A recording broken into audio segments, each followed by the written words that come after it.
Hello, dominants and submissives. I'm Master Zahn from Ontario, and today is the first reshoot of a lecture that I will be doing.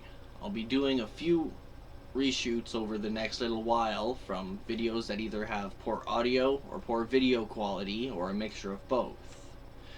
Today is a reshoot of lecture number 1, BDSM versus Abuse, now sponsored by Nude Productions. Back when I started doing lectures, I did this as the first lecture because it's a very important topic. It's one of the main things, if not the main thing, that people need to first understand before considering a kink or BDSM lifestyle or relationship. It has to be understood and talked about beforehand. Now, people not involved within the lifestyle tend to think of a BDSM or kink relationship or dynamic as a form of abuse, of controlling one's partner through fear and punishment, instead of what it actually is: a bond and a partnership between two or more people figured out between them for what suits them best. And its main core is about trust, respect, acceptance, and completely open and honest communication. Now, what would be considered abuse in a vanilla relationship, when talked about between the consenting partners of a dynamic, can actually have the opposite effect of abuse. It can actually bring people together, creating a stronger bond than you would find in most vanilla dynamics or relationships. An example from my own early dynamic would be me and my slave wife Six. She was first trained as a dark pet, a husky named Sierra.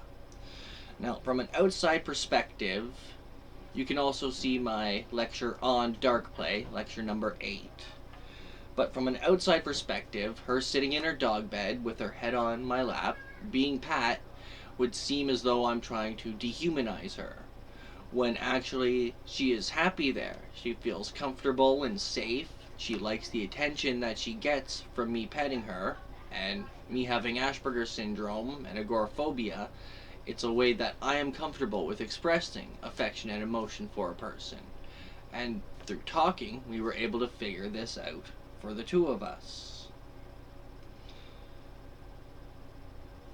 It can also be things that would be considered condescending or inappropriate, would be something that she would look for, or a loving gesture, like me if she does a task for me and I pat her head and call her a good girl.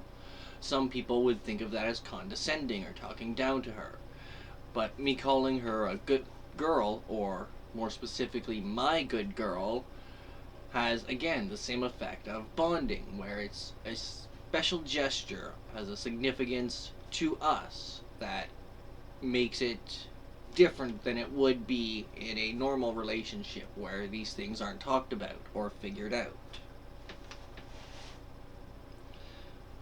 With abuse, the victim tends to fear, which is the goal of it, disappointing, not listening to, or any other aspect of their aggressive partner, following orders to avoid being harmed, or out of a sense of self-preservation.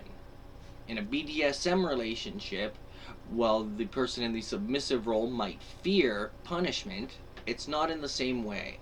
It's in the way of disappointing their dominant. They're not afraid for their physical well-being or think that they are in actual physical danger, but they still don't want to end up getting the punishment because it means that they have failed. They choose to follow the orders out of love and respect for their dominant, not out of fear of the punishment that will come if they don't.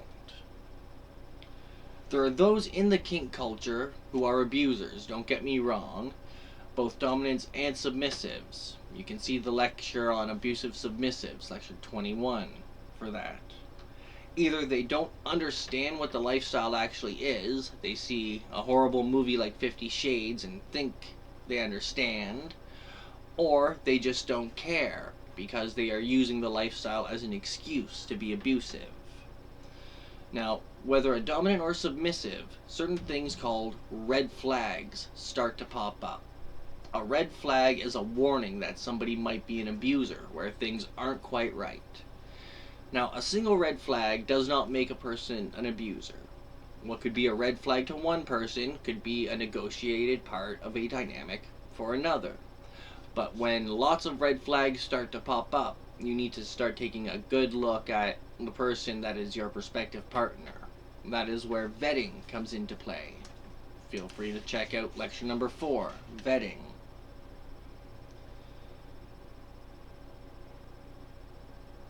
A lack of communication, constant pushing of limits,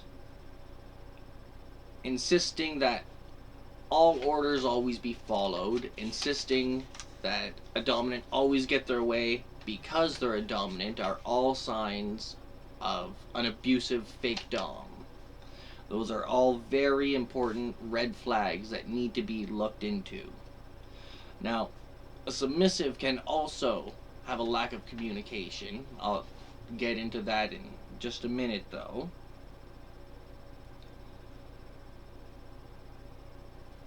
Sorry. A dom or sub leaving their partner without having a set way to do so can also be a form of abuse, as abandonment is abuse. It should always be worked into a contract or the structure of the dynamic for how the relationship should end. People come to depend on one another within a dominant submissive relationship, and when the other partner is just suddenly gone, it can be a very confusing and hard time, causing dom or sub drop.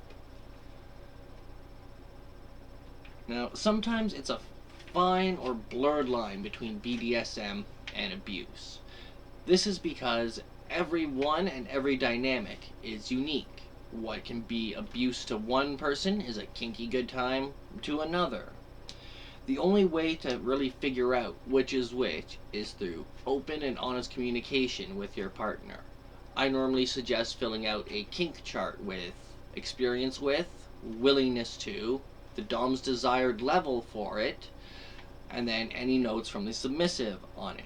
It not only helps structure a dynamic and set it up, it's how you start setting up hard and soft limits for your partner. There's also something called false consent that I'm just going to touch on very briefly. False consent is when somebody agrees to something out of fear for not agreeing to it. This occurs in abusive relationships, where the one partner might not want to do something, but out of fear of being harmed or fear of any other type of consequence, they consent to it. There can also be a want of understanding for false consent, where things haven't been properly explained, or they've been told that they're going to do something that they have no idea what it is, and so to not disappoint, they agree to it. There are also forms of indirect abuse. For some of these, the dom or submissive might not even know that they are being abusive. An example of this would be sharing pictures or videos of your partner without consent, but even sharing details of your dynamic if you haven't discussed it with your partner can be a form of abuse. Any violation of trust from within the dynamic can be considered a form of abuse. At the very least, abuse of the power or the position given to you within the dynamic, be you a dom or a sub. There are many ways to be a good dominant or submissive, just as many ways as there are to be a bad or fake or abusive one. And as I said, that's because everyone and every dynamic is unique. But using a whip doesn't make someone an abuser, just as using a feather doesn't make someone not an abuser. If somebody has a limit for tickling, or a hard limit for tickling, then if you have them tied up and tickle them with a feather, that is a form of abuse and a violation of trust and consent within the dynamic. Same with if you go past the limit of what they're willing to endure if it's a soft limit for them.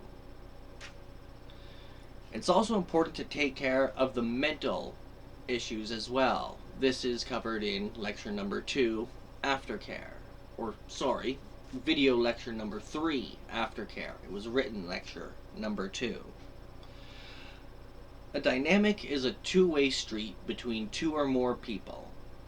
It involves communication, respect, and the fun that comes with it after you have it all figured out. When you care for your partner or partners, it's so that they can, in turn, care for you. You take care of them and their needs so that they can take care of you and your needs. That is another big difference between BDSM, or the kink culture, and abuse, is where it's still a partnership. You are both working and serving each other so that the other can focus on the other one. Now, when people think of abuse in a dominant submissive relationship, they tend to think of the dominant being physically abusive. But as I said, there are abusive submissives. It's more common for them to be mentally abusive or emotionally manipulative or trying to get things past what they are allowed to within the dynamic. Also, a fake dom might try to control things that are outside of the dynamic. Is a sign of them being abusive.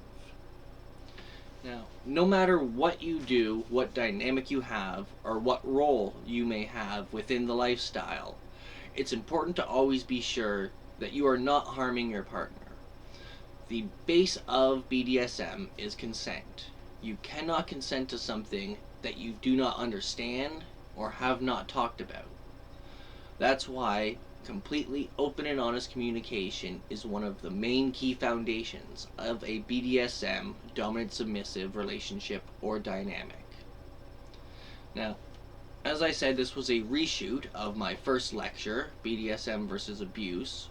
The next will be a reshoot of lecture number 2, Consent, the base of BDSM.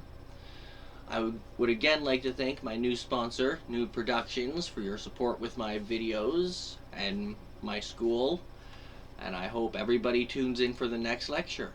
I'm Master Zahn from Ontario, and thank you for joining me today.